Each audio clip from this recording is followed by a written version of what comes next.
Back here again, Jay Graves on the Gravedigger Report. Have an offensive tackle from West Alabama, Big Tahj. Let's go to add him to the show.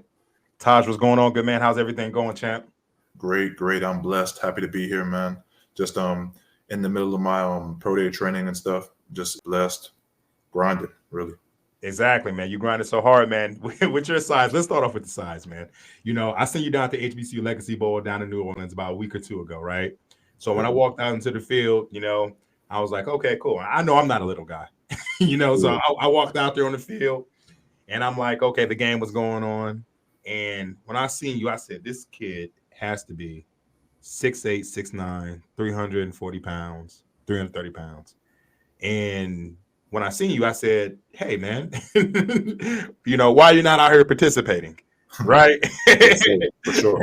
And when I said, why you're not participating, you went ahead and said, hey, I came out here just to, view, and I'm actually getting ready for my pro day and things such as that. And then you had, such of a great story to where we were able to connect and you made a name for yourself, down at West Alabama, and actually at the HBCU prior to, and we're going to get into that. And also, down at the GSC conference as well, but just in general, man, for yourself a little bit. I know you have your pro day coming up, in about a week or two, Yeah. but, you're a journeyman, to West Alabama.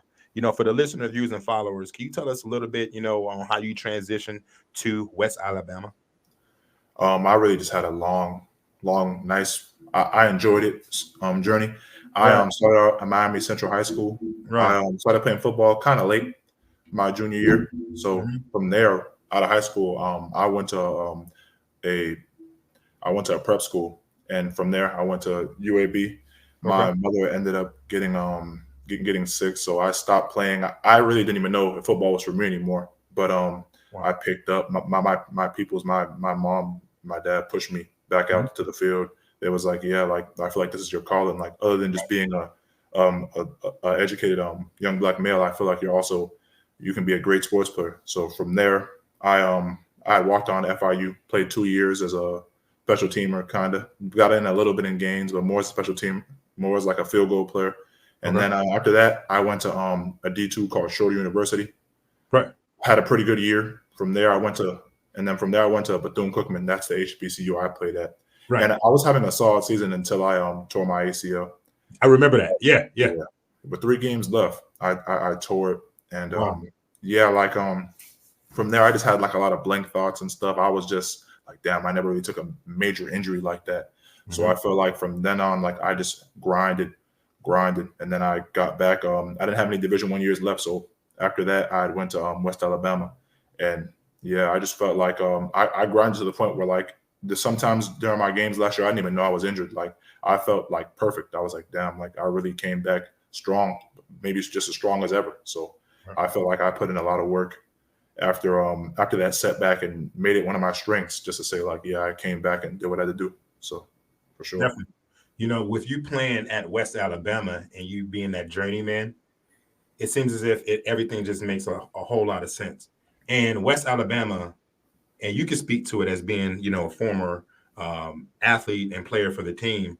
That school actually has produced pro athletes, and the GSC conference has actually produced major NFL players. Yeah. And with yourself, it seems that you're right back in the mix. This is where you wanted to be. Whether if it was going to be Bethune Cookman, whether it was going to be FIU, whether it's going to be, the other D2 school as well too. Now you're able to foundation yourself and be where you need to be with West Alabama. How is the support coming from West Alabama now that you are in this, position? There's definitely a lot of support.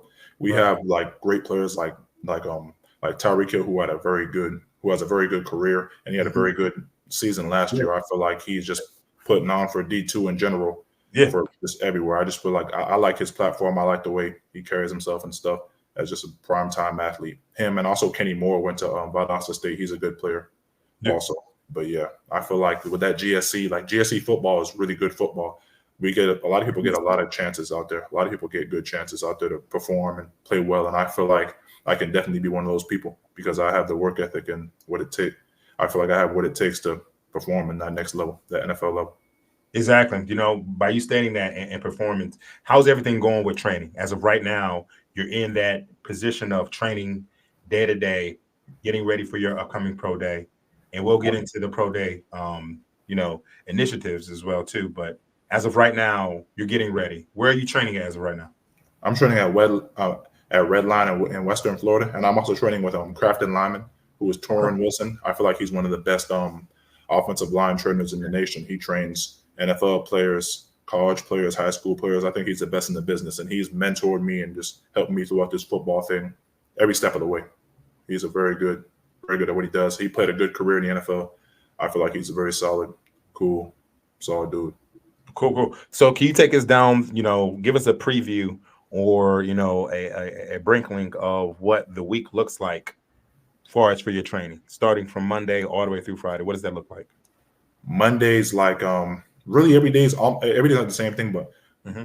Monday's more of like a 10 split day. We get out there, we train like the 10 split. We train get offs. Just more than likely it's usually a leg day, so we get out there and just get after it. Like I never really missed a day. I probably missed 2 days. One to go to the HBCU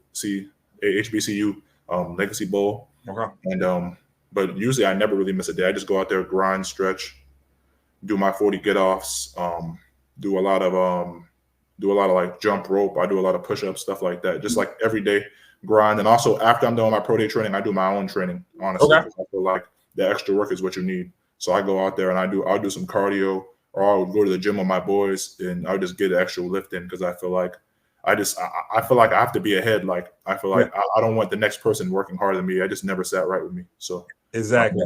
yeah. Yeah. Do you think that you'll go back to West Alabama just to, see how spring ball is going and things like that? You being a former player and getting ready? Yeah, definitely. I have a lot of young bulls out there. Okay. A lot of good freshmen, a lot of hardworking dudes out there that I keep in touch with. And honestly, sometimes I'll just watch film a little bit because I'm kind of on the huddle still. So I'll go in there and watch a little bit of film and be like, oh, you got to work on this or work on that, just to like keep myself in with football. And I want to look back at my old plays and just look at what I did before. So I feel like if I can go and I can just call somebody and be like, yo, you got to work on this. Like, I don't like that. Or like if you work on that, I feel like it'll uplift your game. I just feel like it's good because I never had no one to do that for me. So I might as well do it for somebody else. Because going into football, I mean, my dad never played football. My dad's a basketball player. Right. Yeah, so I never really had like that football, someone to help me out technically and stuff. I had to figure all that out myself from just sitting down watching film for hours. So I feel like if I can help somebody else out, why not? Like I feel like knowledge is power, and why wouldn't I pass on power to the next man? Yeah. You know what? There's a saying that says, I never heard a tree grow. Yeah. Right. So the work that you are doing is that you're actually, as you minister to them, you are ministering to yourself. So you're actually watching film of something that they need to improve on, to where it might just be something that you already have down, or something that you might need to improve on, or actually just keep it steady with your line of play. Correct? Yeah. Yes, sir. Yep. So, going forward, man, when's pro day, man? My pro day is March 19th at FAU at 11. So that date, it's replaying in my mind. I'm just seeing myself just do good things. That's what one of my old coaches told me. Like, if you can visualize you doing the right thing, then it's going to happen. It's all like manifestation. Yeah. Now, with your size, I can imagine, and your play that you had, the last year in 2023, I know you've been speaking to teams. What teams have you been speaking to? The Bears, the Raiders, and the Packers, and the Ravens a little bit too. So I've been speaking to them. Yes, sir. Yeah. So with you being 6'8", 340 pounds, and correct me if I'm wrong, are you 340 as of right now? 350? Well, as of right now, I'm 335. I started 355, so I've lost about 20 pounds of just straight grind and just eating right, just keeping my carbs low. So I've lost the weight, and a lot of people saying I've been looking a lot better, a lot leaner, a lot faster. So I feel like that's definitely going to be in my. I feel like that's definitely going to help me a lot. Yeah, you know what? Honestly, when I seen you down at the HBCU Legacy Bowl, I said, wow, I said, this is a freakish athlete, with the height, weight, and et cetera. And I was like, there is some, intel based on your ability and playing in your upscale. And you haven't been playing football that long. And the best thing about an individual who hasn't been doing something for so long is that they don't have bad habits. I think that these scouts are going to be able to come in and see a hidden gem. And just like they're probably seen Tyreek Hill as well, too. It's just that you're on the Gravedigger Report, and we're actually digging that name up and giving you, their props and giving you your flowers before, the podium is there, in April, Yes, sir. So yeah, Definitely. definitely. So going forward, as far as for yourself, we stated that, your mom and your dad, they provide the most foundational support as far as for the home, as far as for yourself. Can you speak to that just a little bit going forward? Because I know that your dad played professional basketball overseas, correct? Yeah, And yeah, in Ireland, Portugal, he played overseas. Had played like a decent amount of time. I think about 4 or 5 years. wow. Definitely. He was a really good basketball player. He probably should have played in the NBA, but things didn't end up the way he wanted to. But I feel like from that, he just in sports, he just always was on me, just helping me out, just Mhm. telling me like just to have a certain mentality, kind of like a Mamba mentality. So I Yeah, feel like he instilled that into me as a sports player, and I appreciate him for it because he gave me a lot of tough love.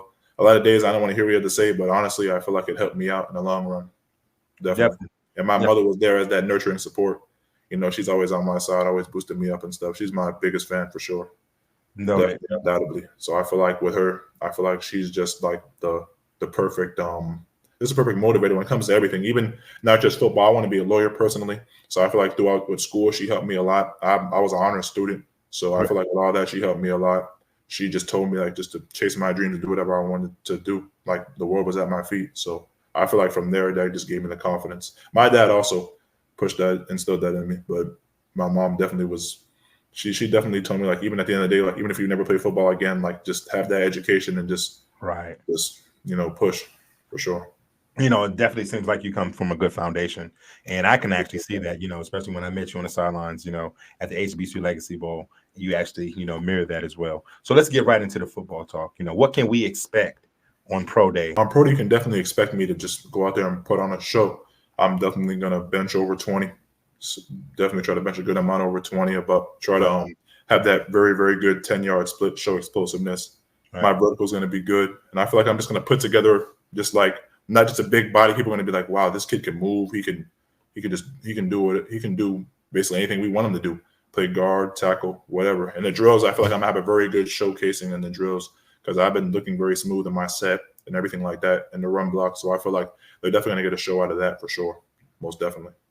Noted, noted, noted. Are there any, goals that you have going into pro day that based on some of the drills, you kind of like, what, this is what I really want to show these scouts that I actually been speaking to. This is, where I'm really good at, whether it's the pass blocking, whether it's the run blocking, or whether it's the 10, 10 split, or is there one of those drills that you want to actually be like, I want to show you guys what's up. It's definitely the pass, the run, and the bench. I want to prove to people, even though I have a long wingspan, that I could bench a lot. I could create a lot of power. Okay. And I feel like I can jump very high, a very high vertical, especially for someone who had a knee injury in the past. I feel like I can get up there. So I want to show them that I'm a great athlete as well as a great football player and as well as a, you know what I mean, like an intellect good person, all that. I'm just the whole package, everything for Noted. sure. Here on the Gravedigger Report, we move forward and we highlight players, from all realms, whether it's HBCU, whether it's the walk on, or whether, it's power, BCS or FCS, but for yourself, coming from West Alabama and actually, coming from an HBCU, how personal is this for you, getting this shot, going to the NFL?